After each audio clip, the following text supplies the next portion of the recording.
Salut toi! Oui, toi qui vas faire un camp franco-allemand cette année, l'année prochaine, ou qui est encore au stade de la réflexion, toi qui t'intéresses au camp franco-allemand, ou encore toi qui n'as aucune idée de ce que ça peut donner.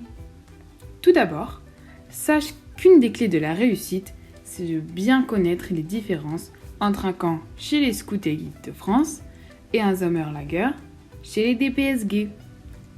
Alors, tu vas sans doute tranquillement prévoir ton camp en juillet ou en août suivant tes disponibilités, mais attention, les Allemands ne sont pas tous en vacances en même temps. En effet, chaque land, donc chaque région, a ses propres dates de vacances. Et certains font même des camps à la Pentecôte, donc prends garde à cibler tes recherches de jumelage suivant les régions qui conviennent en termes de date. Tu devras aussi prendre en compte le fait que les scouts allemands partent souvent une année avec tout leur groupe et une année en branche. Et ce n'est pas parce qu'ils se promènent tous avec la même chemise qu'ils sont dans la même branche. En effet, tout le monde porte une chemise beige et on reconnaît chaque branche grâce à la couleur de son foulard. La pédagogie est elle aussi bien différente de chez nous.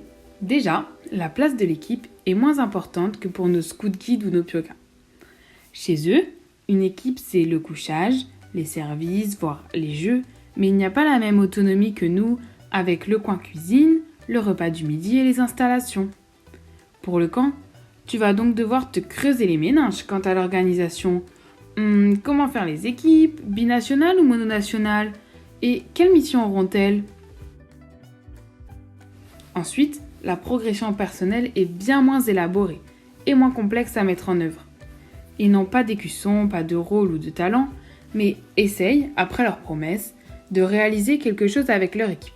Alors, mettras-tu en place des rôles dans les équipes pour faire découvrir cela aux Allemands? Et tu l'auras sans doute deviné, la journée type diverge elle aussi de la nôtre.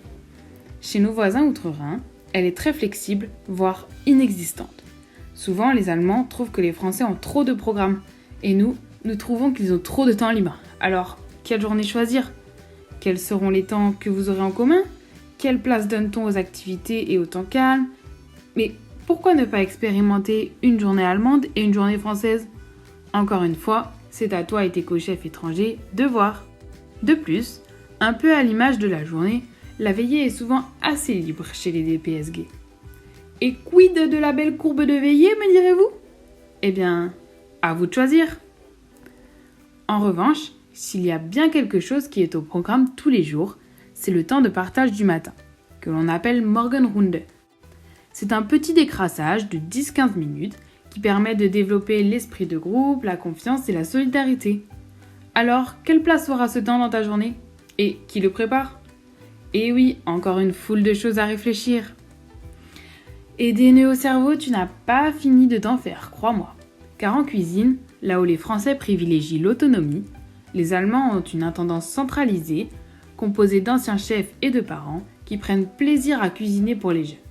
Ensuite, ils se servent, un peu comme à la cantine, quoi. Alors, quel système? Qui fait les menus? Qui fait les courses? Voilà encore des questions à rajouter à ta longue liste. Et comme si ça ne suffisait pas, même les installations sont différentes. Et oui, tu as l'habitude de faire une table à feu, des bancs de veillée, les classiques quoi. Eh bien eux, ils font dans l'impressionnant. PH, mât ou encore yourte. Les tables et les bancs sont souvent pliables et les toilettes et douches sont généralement en dur pour des questions d'hygiène. Et donc, la question subsiste. Faut-il apprendre aux Allemands nos installations ou plutôt apprendre les leurs? Mais attendez, ils dorment quand même dans des tentes?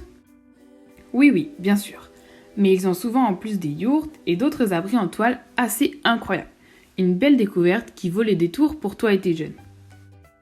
Et l'explo dans tout ça? Parce que oui, je suis au regret de t'annoncer que c'est encore une différence à prendre en compte. En Allemagne, ça s'appelle un Hike. C'est une explo, soit en branche, soit en équipe, mais avec un chef.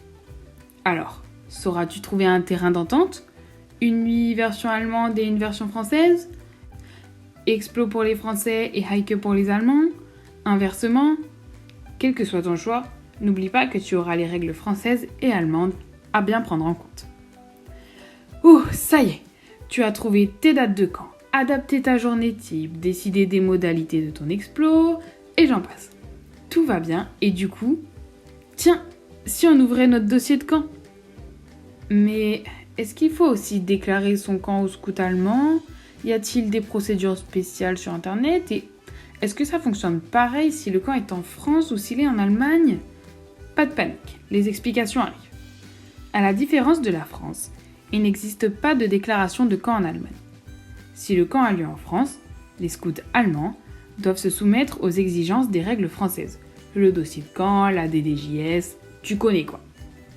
Si cette fois le camp a lieu en Allemagne, il faudra respecter les procédures de déclaration de camp à l'étranger et surtout faire une formation MARI, module d'approfondissement rencontre internationale, ou BRIFA, Begegnung rencontre internationale France-Allemagne. Et enfin, n'oublie pas que pour t'aider et pour toutes tes questions, la commission franco-allemande est disponible avec le soutien de l'OFAGE, l'Office franco-allemand pour la jeunesse. Alors maintenant que tu as toutes les clés en main, à toi de jouer!